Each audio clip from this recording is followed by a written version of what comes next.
Right. Conceptual framework for financial reporting. Conceptual framework.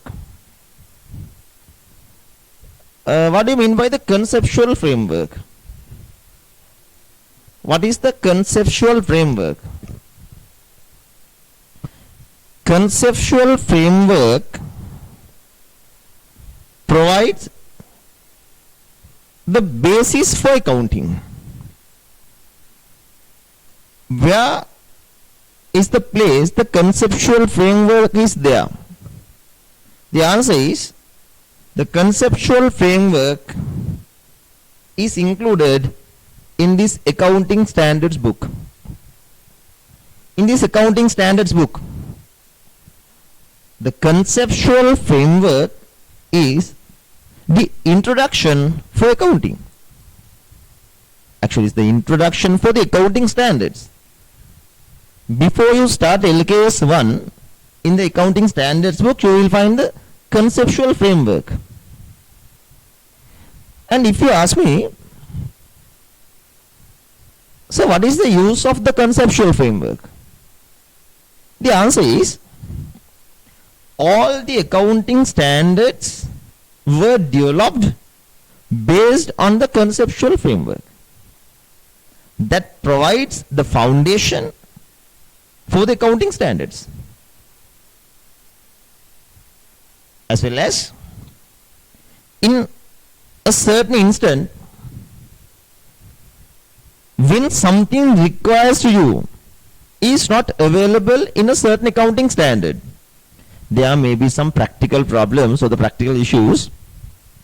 So when you are going to address that issue, you notice no accounting standard discuss that issue. So as an accountant, anyway you have to solve this problem in the practical world. You must sort out this one. You searched all the accounting standards available, whether there is any recommendation in a certain standard, but you realized that no, this situation cannot be taken under any of the standards. Therefore, you have to go and see the conceptual framework. With your judgments, with your estimations, then you can develop your own way to address that matter. Therefore, the conceptual framework is important in financial reporting. Is it clear? When you take the conceptual framework, it's like a pyramid, it's like a hierarchy. You notice 3 levels, right? They are the objective. What is the objective of accounting, right? Then the elements of accounting and the qualitative characteristics of accounting. Likewise, there are some details list in the conceptual framework in the hierarchy, right? So we'll see this one by one. It's not hard.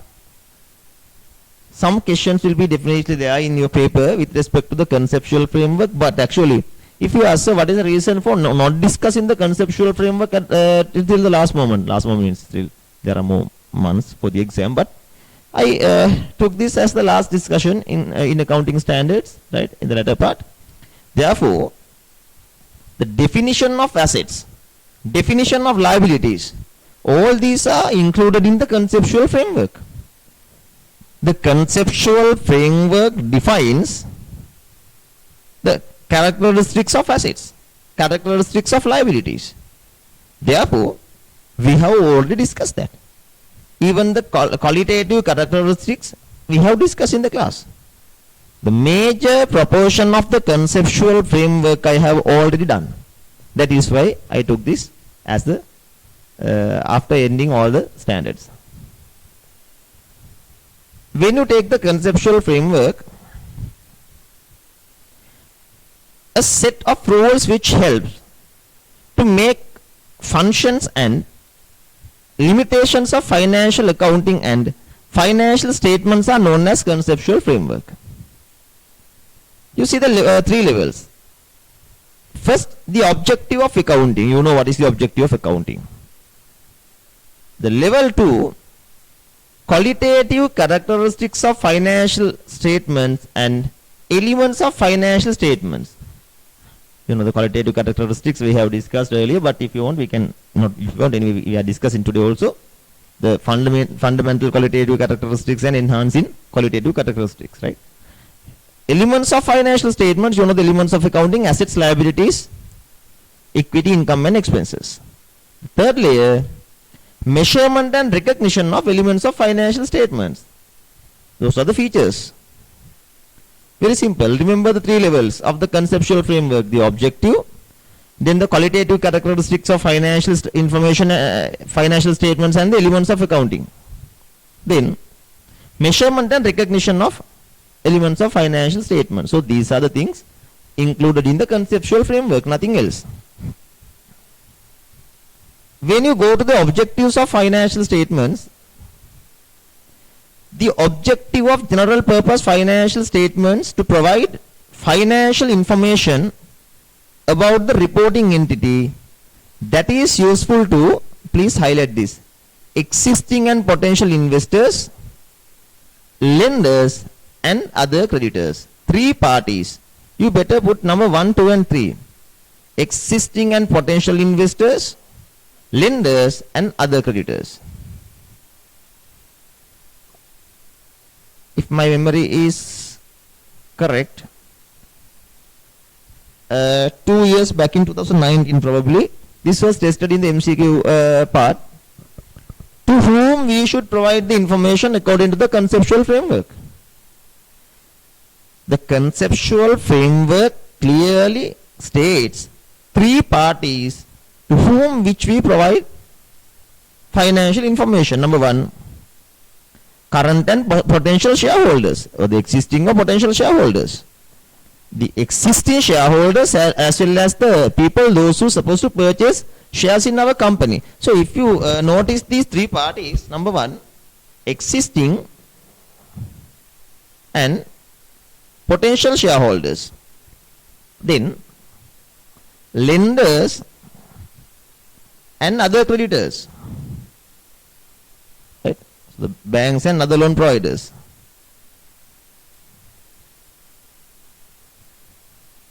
And the lenders. So these are the parties stated here.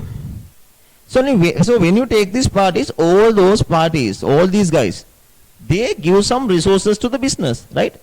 All these people. So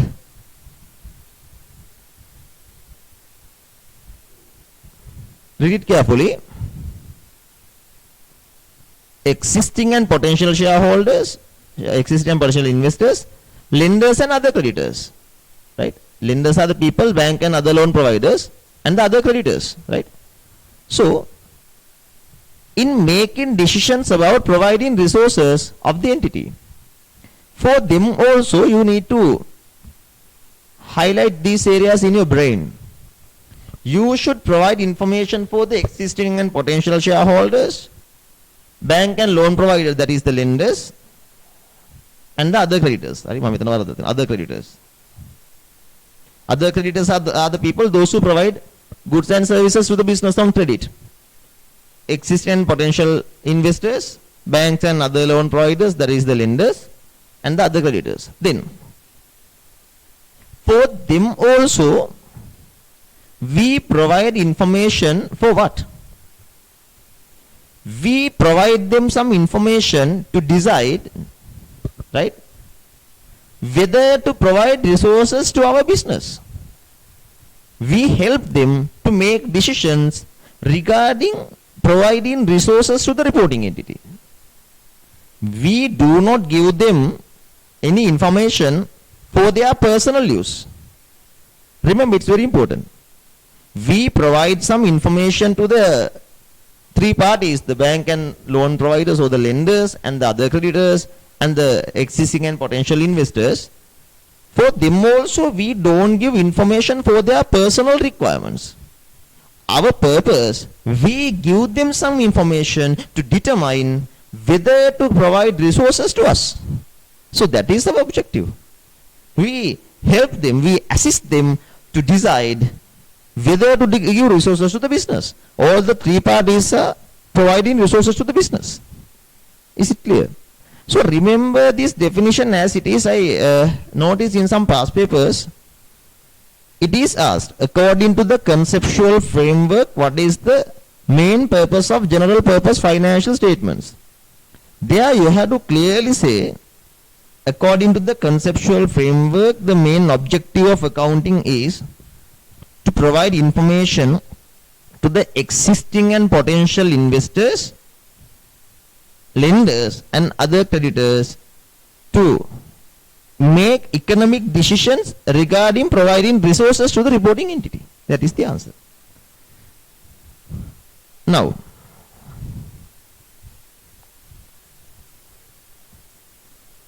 then general purpose financial statements provide financial performance, financial position and changes in financial position of the entity, right? Those are the business results. Another important thing you must remember, underlining accounting assumption in preparing financial statement is going concern. The going concern concept, I remember even when I was discussing accounting concepts also I told this. This is the underlining accounting assumption, the underlining accounting concept. The going concern, the business has a going concern. The business is supposed to be continued for some future years. The business operations are not going to be limited. Right? That is the meaning of the going concern. Then,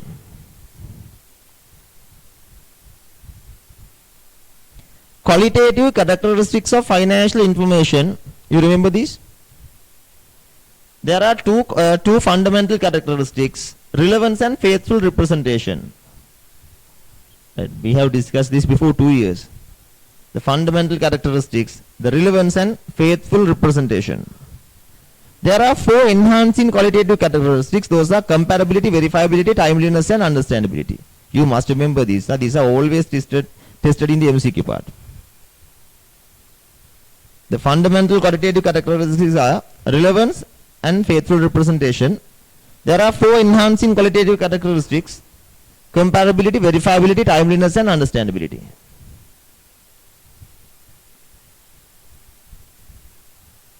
Then I have taken one by one. Relevance. Relevant financial information is capable of making a difference in the decision made by the users. If financial information is to be useful, it must consist following sub-characteristics. Under the relevance, you can notice these sub-characteristics, right? Predictive value, confirmatory value and materiality. The predictive value means you should be able to forecast this. Confirmatory value, right? Something should you should be able to confirm, evidence. The materiality means what? Materiality we discussed in LKS 1, right? Materiality means if a certain omission or misstatement can make changes in the investment decision of users, that is material, right? In the LKS 1 we'll discuss that. When it comes to the faithful representation, economic phenomena represented in financial reports should be faithfully represented. To be a perfectly faithful representation, a depiction should have been the following characteristics: completeness and neutral. If it is faithful, that should be complete and that should be neutral. Then these are the enhancing characteristics: the comparability. If data of one entity can be compared with similar information about another entities and with similar information about the same entity for another period, is known as the comparability. That means you should be able to compare the financial information with a similar business or otherwise with some past years, another period. Verifiability. Verifiability helps assure users that information faithfully represents the economic phenomena is purports to represent. Then, timeliness. Timeliness means having information available, decision making on time to be capable of influencing their decisions. Understandability presenting information clearly and concisely makes it understandable to the users. Elements of definitions, contents of financial statements represents the elements. Information provided by the elements helps to achieve objectives of financial reporting. There are 5 elements. Those are, assets, liabilities, income, expenses and equity. Please remember these 5 terms. Those are the elements of accounting. In front of that you can write these are the elements of accounting. These 5 are the elements of accounting. These 5 are the elements of accounting. And this is also important. Probably this will be tested this time.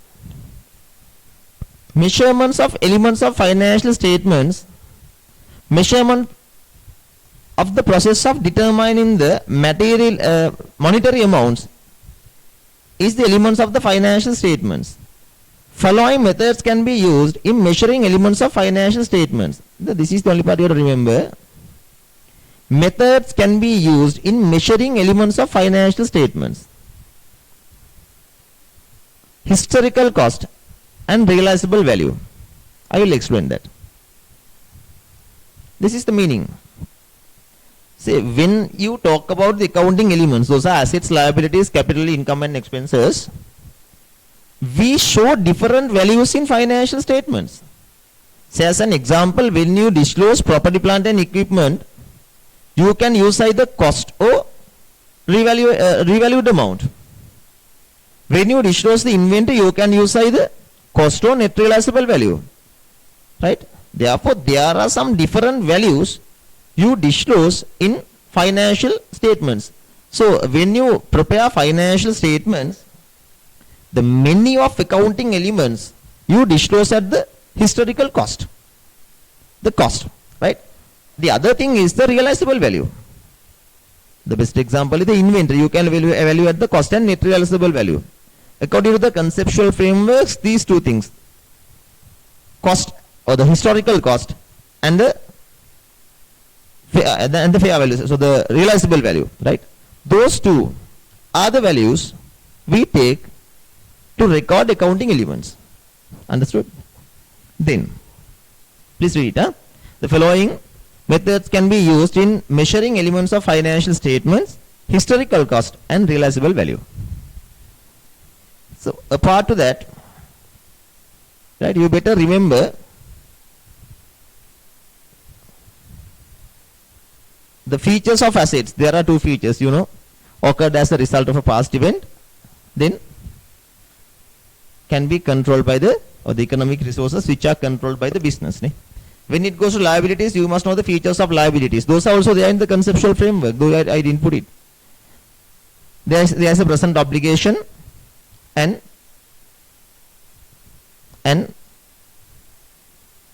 what? What is the other feature? Occurred as a result of a past event, right? Likewise, you know those. That's all about the conceptual framework. Any doubts? You just have a look, just read.